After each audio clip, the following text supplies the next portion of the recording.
An incredible performance. He's giving another one right now in the new movie from Quentin Tarantino. He's here to tell us all about it. Mr. Jamie Foxx, ladies and gentlemen.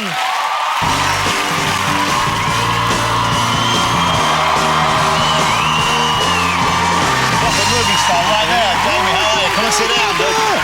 Mr. Jamie Foxx. Well, it's great to have you back on the show. It's lovely to see you. Nice, man. Okay. Man, Ray Charles. You know what?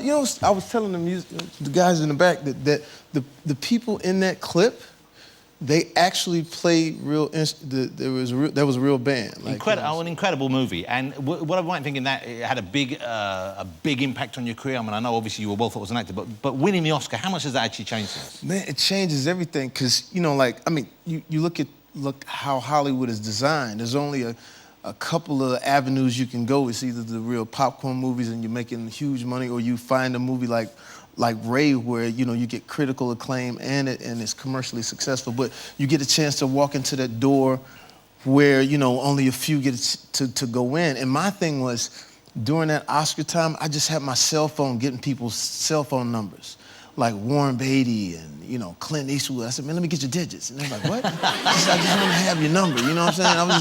I was just doing goofy stuff. Like, yeah, just let me call you. Did you call Clint Eastwood? No. Okay. I did. Did you call Warren Beatty? Yeah, I did. Okay. And what did you say to Warren when you called him? He was cool. Warren Beatty, Halle Berry. I mean, just everybody. Hold on, Halle Berry. You see, I can understand why you'd want Halle Berry's number. Yeah, but it wasn't on no. You weren't hitting on her. Just friends. I get the feeling that you enjoy, obviously you're respected as an actor, at the same time you're a movie star, and I get the feeling you fully enjoy that kind of side of life. Would I be right in thinking that you appreciate the benefits? The benefits, man. Getting in the clubs and, let me ask you this. Restaurants and I think I know the answer girls to this, but let me ask you this. Where did you spend New Year's Eve? Well, you know what? Oh, yeah. You're talking about like this past This is the benefits of being a superstar. Yeah. I got a friend, he got some money. And he flew me, Leonardo DiCaprio, Jonah Hill, and some other cats, and we flew to Australia, right? And we did the countdown in Australia. G'day, Mike. How are you, Mike? Jamie, g'day, Mike. So we did the countdown in Australia, then jumped back on a plane, and then did the countdown in Vegas. That's crazy. So he had... That's how famous he is. He had 2 New Year's Eve. Yeah, that's how successful crazy. You are now. That was 2 nuts. New Year's Eve. Yeah. That's incredible. But when I got to Vegas, for some reason, they wouldn't let me in the club. It was crazy. Why not? I don't know. It was like, you know how things are going too good for you, and somebody just... They actually stopped you from going in the club? Would not let me in the club. Now, when you see ID, I was like, really?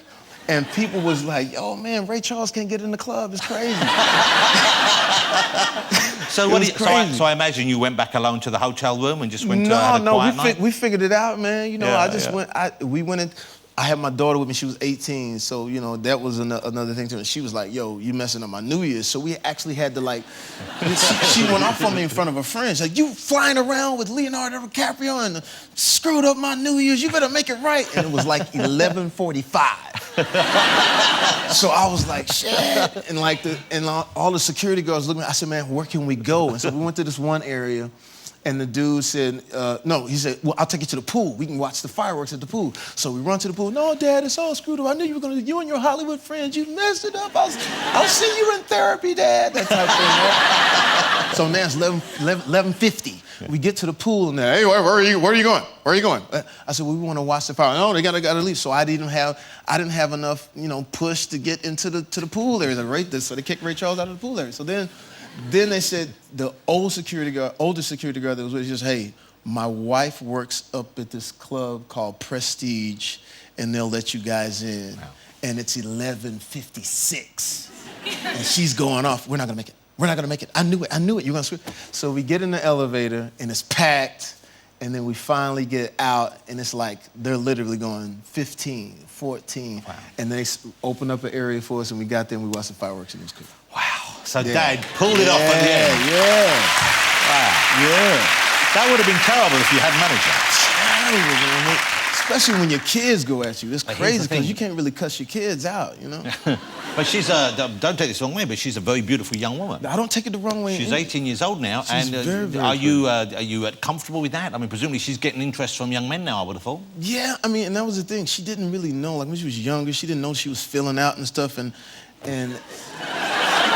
because she didn't, you know, she's just, you know, a normal kid, and I could tell what was going on, you know, because I know I'm me, you know. I mean, I remember like when I was like, you know, well, I still am. So I would try to protect her at all costs. I remember taking her to like a Lil Wayne concert, and I was just, you know, hiding her from everybody. Just, you know, no, go this way, hide your ass. No, go this way. And then they were smoking weed in the concert, and the weed is coming, and I'm like, don't breathe this, it's bad for you. Don't. Some for dad, none for you. Yeah, exactly. So you do all you can, man. You know, cause you know, I mean, they're your light, man, and you know, they don't know, but she's just such a great girl. So you know.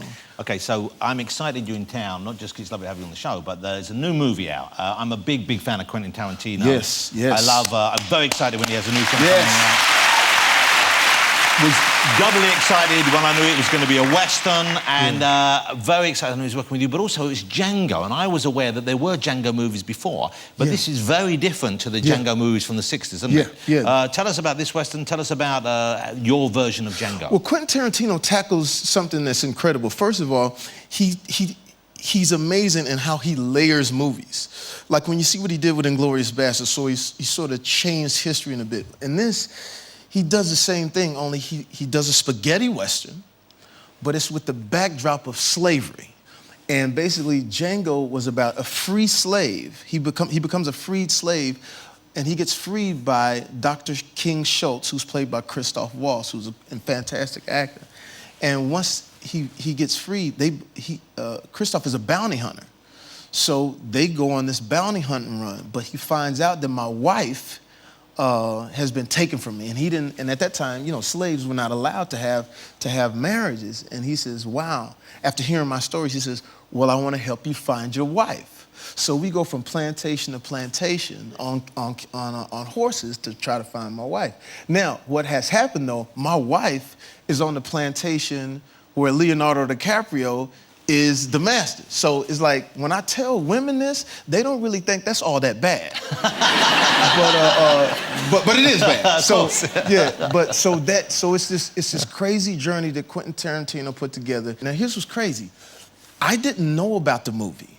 I saw on the internet Will Smith, Quentin Tarantino, Django. I was like, damn. Because he wrote the part with Will Smith in mind. Yeah, I was like, another project that I didn't hear about, right? And so I fired my management. And switched up, and then the next thing you know, the part became open, and I got a chance to go in and basically audition for him. He said, "I need you to get your own horse," and I said, "Wow, I actually have my own horse." Because you're from Texas originally. Yeah, I'm from Texas, so you know, so I was, you know, okay, he's man. He's a good old boy. You're a good old boy. So, well, you know what? If you do that a bit longer, we can use that as a ringtone. Can you do that? So I mean, I have my own horse, and what was crazy, I said, well, can I, if he eventually gives me the part, and I said, well, can I ride my own horse? Because that way I could sort of learn the tricks, and for anybody that rides a horse, you know, they're like humans, they know who's on top, who's riding them, so.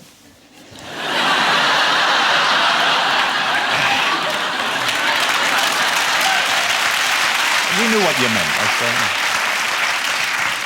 But it was great. I'm riding my horse, and I have a female horse, and her name is Cheetah. Now, you know, you're making your own jokes up there. Yeah, y'all just nasty just to be nasty. So, no, but what was interesting, though, Cheetah had to learn, like, all the, you know, his explosions and everything like that. Oh, yeah, to be on a set, on a movie set, it's a different experience. So it was sort of like the journey of Django becoming, like, his own, and Cheetah learning all of the, you know, the tricks and things. And at one point, there was, like, they would put those screens up to, like, shoot, you know, for lighting and stuff, and she would, you know, she would spook, and then the guy, the trainer would grab her bit, and she'd spook even more. So I said, listen, don't grab her bit, just let her get used to it. And plus, I think she's a black female horse. So when you grab black women by the, please don't grab my mouth. Please don't, please don't grab my mouth. But you have a good relationship with her, obviously. She trusts you. Yeah. But it was great. And then if you watch the movie, when you guys see the movie, check out the scene where I have to ride bareback. Oh, yeah. And that was real, and that was the scariest part. Quentin goes, hey, man, I need to get you to ride the horse bareback. And I was like, man, that's crazy. You know, that's death. You know what that is, right? And he was like, yeah, well, the stunt guy fell. So we need you. So I'm like, you serious? I said, what are we going? He said, well, no, we got it set up. It'll be safe. So there was cones on this side, death on this side. And then the horse had to run down this like 300, 400-yard track, and then people at the end that were pulling up their sleeves like they're gonna catch the horse. I don't know what that was about. But anyway, when I get on the horse was used to the stunt guy. So as soon as I get on it, it rears up, takes off 28 miles an hour. Wow. And so I'm like this, with a rifle in my hand and holding on to the mane. Now on the outside, I look like Django. But on the inside, I feel like Little Richard. It was just crazy. But to ride the horse bareback, and they caught that, when you see it in the movie, it makes all the difference in the film, and that's what I wanted to do. And you can see it shoot. Let's show everyone a little taste of it now. I've seen the film. I've seen it twice. Oh, okay. Oh, I love it, and I'm going to go and see it again. And it's just so much fun. Have a look. This is Django. This is out on January the 18th over here in the UK. Yeah.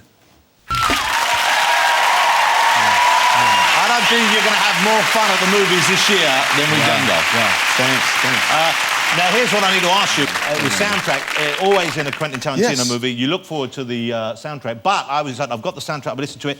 You wrote one of the tracks, or you co-wrote one. Yeah, well, here's the thing. Quentin Tarantino has never done an actual soundtrack to the movie. He's always a licensed song. Yeah, he uses songs and music from the film. So this time I said, Quentin, with this movie, since it's so groundbreaking, you need to do a soundtrack, because John Legend had sent him a song on a cassette tape, which was smart, because Quentin doesn't like, computer stuff. And the song was, call the police, call the coroner. And I was like, man, that's dope. I said, now that's dope for like mainstream. Yeah. I said, but you need the hood, because you doing, this is like, Django is like the hood. And so Rick Ross, who's your brother, well, hang on. I know who Rick Ross is, and just in case you do think we're related, this should prove that we're probably not that close. If you have a look at Rick, I've got a piece. There's Rick. And obviously there are some similarities. He's a fine figure of a man, isn't he? Oh, man, look, Rick, Rick gets it, man. So I'm watching Rick and Quentin talk to each other, and I said, Rick, I got it. I said, I'm not a rapper, but I got a song idea for you for this movie, and it should be called 100 Black Coffins, right? Because it's a spaghetti western. And I'm gonna say it to you, and I told him, I said, I'm not a rapper, but here's what I think you should say. I need 100 black coffins for 100 bad men, 100 black graves so I can lay their ass in. I need 100 black preachers with a black sermon to tell from 100 black Bibles while we send them all to hell. I need 100 black coffins. Come on, that's pretty good, huh? You had that. Yeah. So I said, but here's what, we're not gonna do the track yet. Let's marinate. Let's let the movie finish, because this is like halfway through the movie. But after the movie was over, I'm at my home studio, and I did some checking. In the Westerns, when they whistle, that meant, be ready to draw, right? And you probably remember this. You remember the cowboys that were the singers, the tenors, the ha, those voices, ha, ha, ha, right? No, I must admit, I don't know what you're talking about. I'm more hood. Right. Well, anyway, I combined the two. I grabbed the microphone. I know you mean like in the old... Yeah. Oh, from the spaghetti western stuff. So it's sort of like... So what I did, I combined it. So I grabbed the microphone and I did...